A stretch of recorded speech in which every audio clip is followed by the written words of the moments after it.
Hello बच्चों, SDS education academy में आपका स्वागत है। आज हम क्लास 9th की पाठ्यपुस्तक क्षितिज के पाठ 1 साखियाँ पाठ को समझेंगे। इस पाठ के रचयिता हैं कबीरदास जी। इन साखियों में कबीरदास जी ने प्रेम का महत्व, संत के लक्षण, ज्ञान की महिमा, बाह्य आडंबरों का विरोध आदि भावों का वर्णन किया है। अब हम इस पाठ के जो कवि हैं कबीरदास जी का जीवन परिचय पढ़ेंगे। कबीरदास जी भक्तिकालीन निर्गुण शाखा के प्रमुख कवि हैं। इनका जन्म काशी बनारस में सन 1398 को हुआ।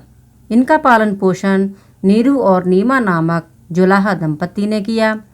इनकी मुख्य रचनाएं मुख्यतः कबीर ग्रंथावली में संग्रहित हैं। कबीर पंथ में उनकी रचनाओं का संग्रह बीजक माना जाता है। कुछ रचनाएं गुरु ग्रंथ साहब में भी संकलित हैं। कबीरदास जी ने ईश्वर के नाम पर चलने वाले हर तरह के पाखंड, भेदभाव और कर्मकांड का खंडन किया। इनके काव्य में ईश्वर प्रेम, ज्ञान और वैराग्य, गुरु भक्ति, सत्संग, साधु महिमा आदि अभिव्यक्ति हुई है। इनकी मृत्यु सन 1518 में मगहर में हुई। अब हम साखियाँ पाठ पढ़ेंगे।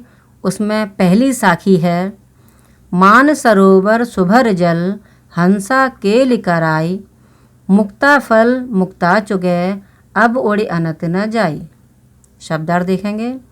मान सरोवर तिब्बत में स्थित एक झील जिसे तीर्थ माना जाता है। दूसरे अर्थ में मन रूपी सरोवर। सुभर जल पानी से भरी हुई, हंसा यानी हंस, दूसरे अर्थ में जीवात्मा भी कह सकते हैं। केली करना खेलना, मुक्ता फल मोती, मोती रूपी फल, अनत यानी अन्यंत्र, न जाही नहीं जाते। अब अर्थ समझेंगे। कबीरदास कहते हैं कि मान सरोवर झील जल से लबालब भरी है। मान सरोवर जो झील है वो जल से लबालब भरी है। उसमें हंस क्रीड़ा कर रहे हैं। मान सरोवर सुभर जल हंसा केल कराए। मान सरोवर झील जल से लबालब भरी है। उसमें हंस क्रीड़ा कर रहे हैं, हंस खेल रहे हैं। मुक्ता फल मुक्ता चुगे अब ओढ़ी अनत न जाए। वे जो हंस हैं वे मोतियों को चुगते हैं और ऐसे आनंददायक स्थान छोड़कर कहीं और नहीं जाते हैं। इसी का दूसरा भावार्थ हम कहेंगे कि मनरूपी जो सरोवर है, अर्थात मनरूपी जो तालाब है, आनंद जल से भरा हुआ है। मनरूपी सरोवर आनंद रूपी जल से भरा हुआ है। उसमें हमारी जीवात्मा रूपी जो हंस हैं वे विहार कर रहे हैं, वे विचरण कर रहे हैं, वे खेल रहे हैं।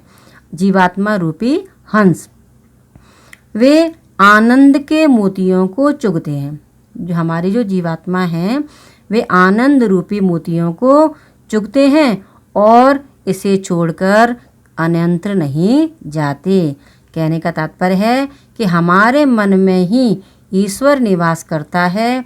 उसे ढूंढते कहीं और जाने की आवश्यकता नहीं है। यही कबीरदास जी ने बताया है। दूसरी साखी है, प्रेमी ढूंढत में फिरों प्रेमी मिले न कोई, प्रेमी को प्रेमी मिले सब विष अमृत होई। शब्दार्थ। प्रेमी प्रेम करने वाला, सच्चा ईश्वर भक्त। मैं ढूंढत फिरों ढूंढता फिरता हूँ, मिले न कोई कोई नहीं मिलता, विष अमृत होई जहर भी अमृत बन जाता है या विरोधी भी प्रिय बन जाते हैं। अर्थ पढ़ेंगे। प्रेमी ढूंढत में फिरों प्रेमी मिले न कोई। यहाँ कबीरदास कहते हैं कि मैं सच्चे ईश्वर प्रेमी को ढूंढता फिर रहा हूँ।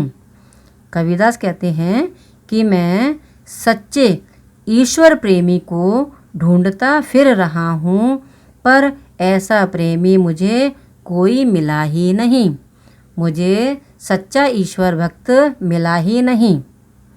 प्रेमी को प्रेमी मिले सब विष अमृत होई। जो ईश्वर का सच्चा प्रेमी है उसे ही प्रेमी मिलता है, या ये कह सकते हैं कि जो ईश्वर का सच्चा भक्त है उसे ही सच्चे भक्त मिलते हैं। तो जो ईश्वर का सच्चा प्रेमी है उसे ही प्रेमी मिलते हैं, और जब ऐसा हो जाता है तब मन की सारी बुराइयों का विष अच्छाइयों का अमृत बन जाता है, अर्थात सारे मन की जो बुराइयां होती हैं वे अच्छाइयों में परिवर्तित हो जाती हैं।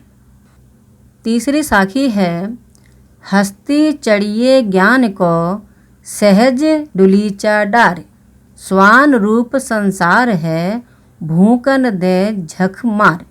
अब शब्दार्थ देखते हैं।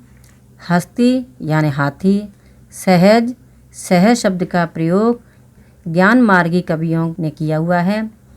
सहज का भाव है सरल, प्राकृतिक को या समाधि स्वाभाविक रूप से लग जाए उसे सहज समाधि या सहज कहते हैं। दुलीचा यानी आसन, बिछाने का कालीन, हाथी पर डाला जाने वाला झूला। स्वान यानी कुत्ता, भूकंदे यानी भौंकने दो, झकमारी जबरदस्ती। अब अर्थ देखते हैं। कबीर दास जी ज्ञान मार्गी कवि थे। उनका कहना है कि ध्यान का दुलीचा बिछा करके ज्ञान के हाथी की सवारी करिए, अर्थात ज्ञान प्राप्ति के लिए सहज समाधि लगाओ। तुम्हें अगर ज्ञान प्राप्त करना है तो सहज समाधि लगा करके बैठो। तुम्हारी आलोचना करने वाले यदि कुत्तों के समान भौंकते हैं तो उन्हें भौंकने दो, उनकी चिंता ना करो। कबीर ने यहाँ पर ये कहने का प्रयास किया है कि यहाँ पर आलोचक बहुत हैं, और आलोचक की तुलना यहाँ पर कुत्तों से की है कि जिस प्रकार कुत्ते किसी विचित्र वस्तु या व्यक्ति को देखकर भौंकते हैं, ऐसे ही आलोचक भी सहज समाधि वाले ज्ञानी के बारे में कुछ ना कुछ कहते ही रहते हैं। ज्ञानी को उनकी चिंता नहीं करनी चाहिए, क्योंकि वे तो कुत्ते के समान कुछ ना कुछ बकवास करते ही रहते हैं। इसीलिए कबीरदास जी ने कहा है कि भूखन दे झक मार, यानी इनको कुत्तों के समान भूखने दो, उनको आलोचना करने दो, तुम उनकी चिंता ना करो। अब हम चौथी साखी पढ़ेंगे। पखा पखी के कारणे सब जग रहा भुलान, निरपख होई के हर भजे सोई संत सुजान। शब्दार्थ देखेंगे। पखा पखी, पक्ष और विपक्ष। दूसरे अर्थ में समर्थन और विरोध।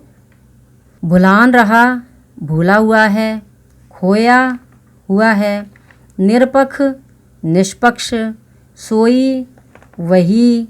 संत, सज्जन। और सुजान, ज्ञानी।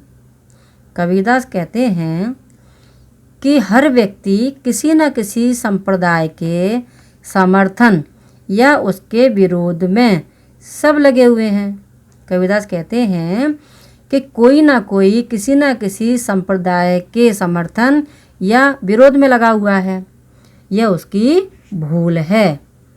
क्या कहते हैं कबीरदास जी कि पखा पखी के कारणे सब जग रहा भुलान, पक्ष विपक्ष के कारण सारा संसार भूला हुआ है। निरपक होई के हरि भजे कोई संत सुजान। कबीरदास यहाँ पर कहना चाह रहे हैं कि वास्तविक ज्ञानी या सज्जन तो वही है जो संप्रदायों के ऊपर उठ करके निष्पक्ष होकर के ईश्वर का भजन करता है, वही सच्चा संत कहलाता है। पांचवी जो साखी है वो अपन पढ़ेंगे। हिंदू मुआ राम कही, मुसलमान खुदाई, कहें कबीर सो जीवता, जो दुह के निकट न जाई। शब्दार्थ। मुआ, मुआ यानी मर गया। कही, कही यानी कहकर। सो जीवता, वही जीवित है। दुह, दोनों। निकट न जाई, पास नहीं जाता, दूर रहता है। अर्थ, कबीरदास कहते हैं कि हिंदू मुआ राम कही मुसलमान खुदाए, कि ईश्वर तो राम या खुदा से अलग है। उसे जान लेने वाला अमर हो जाता है।